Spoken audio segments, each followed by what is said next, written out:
بسم اللہ الرحمن الرحیم۔ محترم احباب، رفع حاجت یا قضاء حاجت کے چند آداب ہیں۔ رفع حاجت کے لیے آدمی یا تو گھر سے باہر جاتا ہے یا تو گھر کے اندر بنے ہوئے ٹوائلٹ کا استعمال کرتا ہے، چونکہ حدیث کے اندر آتا ہے کہ یہ جو ٹوائلٹ ہے یا قضاء حاجت کی جو جگہ ہے، یہ شیاطین اور جنات جو شریر قسم کے ہوتے ہیں ان کے رہنے کی جگہ ہوتی ہے، ان کا مسکن ہوتا ہے۔ اس لیے جو ہے ان سے بچاؤ کے لیے اللہ کے نبی صلی اللہ علیہ وسلم نے کچھ دعائیں سکھائی ہیں کہ آدمی قضاء حاجت کے لیے بیت الخلاء کے اندر جائے یا باہر جائے تو سب سے پہلے دعا پڑھ لے۔ سیدنا انس رضی اللہ تعالیٰ عنہ روایت کرتے ہیں اللہ کے نبی صلی اللہ علیہ وسلم جب قضاء حاجت کے لیے بیت الخلاء میں جاتے تھے تو آپ پڑھتے تھے اللہم انی اعوذ بک من الخبث والخبائث۔ پہلی دعا یہ ہے کہ اللہ میں پناہ چاہتا ہوں ناپاک جنوں اور ناپاک قسم کے جنیوں کے شر سے، یہ پہلی دعا ہے۔ اور دوسری دعا ہے جس کا اہتمام اللہ کے نبی صلی اللہ علیہ وسلم سے ثابت ہے، وہ ہے اعوذ باللہ من الخبث والخبائث، اے اللہ میں ناپاک جنوں اور جنیوں کے شر سے پناہ میں آتا ہوں۔ تو یہ ان دونوں دعاؤں میں سے کسی ایک دعا کو پڑھنا ہے بیت الخلاء میں جاتے وقت۔ اور آدمی قضاء حاجت پوری کر لیا تو بیت الخلاء سے جب نکلنے کا ارادہ فرمائے تو اس کو نکلتے وقت بھی دعا پڑھنا ہے۔ وہ دعا کون سی ہے؟ وہ دعا ہے غفرانک، اے اللہ میں تجھ سے بخشش چاہتا ہوں۔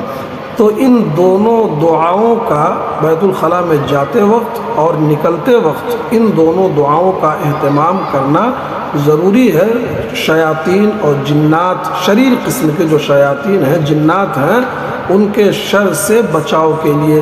اسی طرح سے پائخانہ اور پیشاب، رفع حاجت، قضاء حاجت کے آداب میں سے ایک ادب یہ ہے کہ جب آدمی قضاء حاجت کے لیے جائے تو اللہ کے نبی صلی اللہ علیہ وسلم نے فرمایا کہ اگر آدمی خاص طور پہ باہر جا رہا ہے تو نہ تو قبلے کی طرف منہ کرے اور نہ ہی قبلے کی طرف پیٹھ کو کرے، یہ بھی قضاء حاجت کے آداب میں سے ہے۔ اسی طرح سے اللہ کے نبی صلی اللہ علیہ وسلم نے صحابہ کرام سے فرمایا کہ لعنت کے دو کاموں سے بچو۔ صحابہ نے پوچھا لعنت کے دونوں کام کون سے ہیں؟ تو آپ نے فرمایا کہ لوگوں کے راستے میں پائخانہ اور پیشاب کرنے سے بچو، اور اسی طرح سے سایہ، جہاں پر لوگ سایہ حاصل کرتے ہوں وہاں پر پائخانہ پیشاب کرنے سے بچو۔ اور اسی طرح سے ایک ادب یہ ہے کہ داہنے ہاتھ سے استنجا کرنے سے بچو، اللہ کے نبی صلی اللہ علیہ وسلم نے منع فرمایا۔ اور اگر آدمی کو پانی نہ ملے تو وہ ڈھیلوں کا استعمال کرے، اور کم از کم اس میں 3 ڈھیلے ہیں، طاق میں استعمال کرے، 3، 5، 7 ڈھیلوں کا استعمال کر سکتا ہے۔ اللہ کے نبی صلی اللہ علیہ وسلم نے پائخانہ و پیشاب کی صفائی کے لیے، استنجا کرنے کے لیے ہڈی سے اور گوبر سے منع فرمایا ہے۔ ایک حدیث کے اندر بیان کیا گیا ہے کہ یہ گوبر اور ہڈی یہ شیاطین کے کھانے ہیں، یہ آداب میں سے ہے۔ اور اسی طرح سے جس شخص کو قضاء حاجت کی ضرورت ہو، پائخانہ پیشاب کی ضرورت ہو اور جماعت کھڑی ہو چکی ہو نماز کے لیے، تو سب سے پہلے وہ جو ہے آدمی پائخانہ پیشاب کر لے، وضو کر لے، پھر نماز کے لیے جائے، یہ آداب میں سے ہے۔